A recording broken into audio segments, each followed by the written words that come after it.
I want to save you a lot of frustration because the best menopause diet isn't a trendy diet. It's a macro and habit framework that supports muscle, hormones, energy, sleep, and your waistline without weighing blueberries and doing food math at 10 p.m. Hi, I'm Jodi, yoga and menopause coach, and I'm here to make menopause simpler without the overwhelm and without the confusion.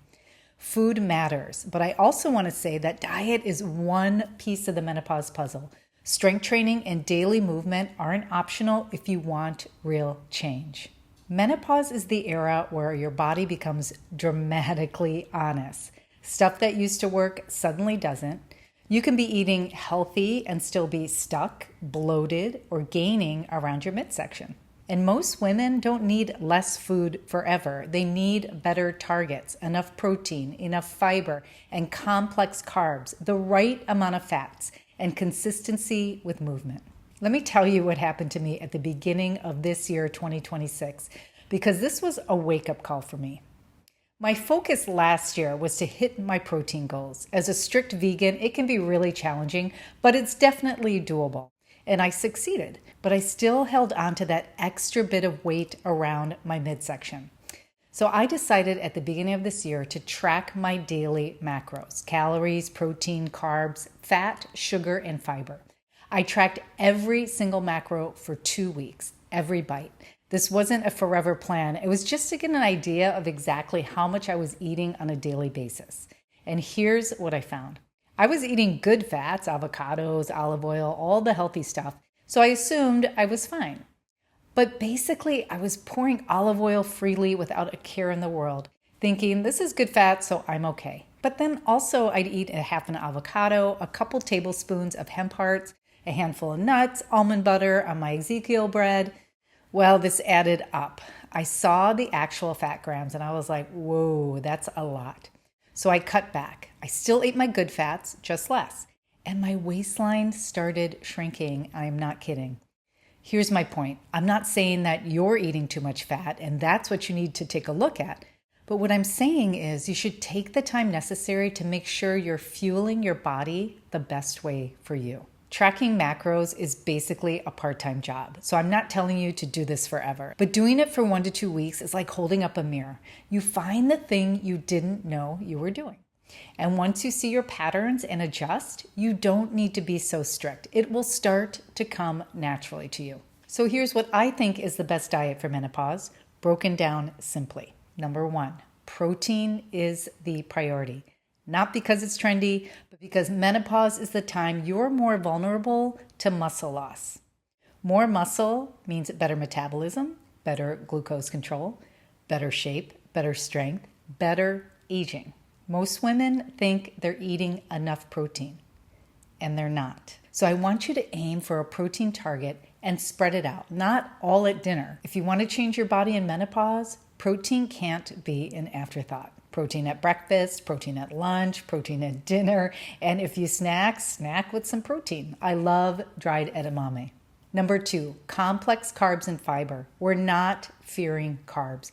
Complex carbs such as rice, sweet potatoes, and oatmeal support energy, workouts, mood, and sleep. And fiber helps appetite control, gut health, and blood sugar stability. Number 3, healthy fats like olive oil and avocados are great. They support hormones, brain health, and satiety. But here's the menopause catch. Fat is calorie dense. It's incredibly easy to overshoot without realizing it. Take it from me. This is where my olive oil story lives. A tablespoon here, a drizzle there, a handful of nuts, avocados, seeds. You can accidentally stack hundreds of calories in healthy fats. So keep fats in your diet, just make them intentional. Healthy doesn't mean unlimited. Now let's talk tracking and journaling. Some people hear track macros and immediately go, nope, not for me. And that's totally fair because that was me not so long ago. But a food journal, whether it's macros or just notes, can show you patterns you cannot see in your head. Maybe your protein is low, maybe your fiber is low, maybe your sugar's high, maybe your fats are high, even though they're healthy. Maybe alcohol on weekends is quietly wrecking your progress. Maybe your little snacks are actually a second lunch. So here's my recommendation. Try it for 7 to 14 days as an experiment, and then graduate into a simpler approach once you've made the adjustments. And the goal is information, not obsession. If tracking makes you anxious or rigid, skip the macros and just do the plate method with protein targets. All right, intermittent fasting. Here's my take on this. A lot of women try fasting in menopause, and sometimes it feels great, but sometimes it backfires. The biggest mistake I see is this: fasting becomes the goal, and then protein becomes too hard to hit.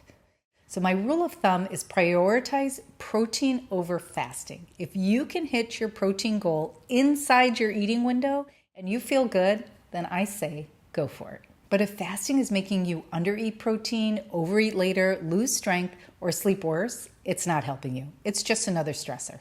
Now, this is the part people don't want to hear, but it is the truth. Diet alone is not the menopause solution. It's an imperative start, but if you want your body to respond, you need strength training and daily movement. Strength training tells your body, keep muscle. Walking and daily movement tell your body, use energy, regulate blood sugar, lower stress. And if you're doing both, your diet starts working with you instead of against you. Menopause success is practice, patience, and trial and error. Your body is changing. You're learning the new operating system. So don't aim for perfect, aim for consistency. And if you want a simple starting point, do this for 2 weeks. Hit your protein goal, choose complex carbs and fiber most of the time, measure fats for awareness, strength train and move daily, and then reassess. Because once you see what's actually happening, you can adjust and you won't need to track forever. I hope you found this video helpful. If you did, please like, share, and subscribe to the channel. Don't forget to download my free menopause book, The Midlife Shift, 36 Symptoms and Solution. The link is in the description. Stay tuned for more menopause solutions.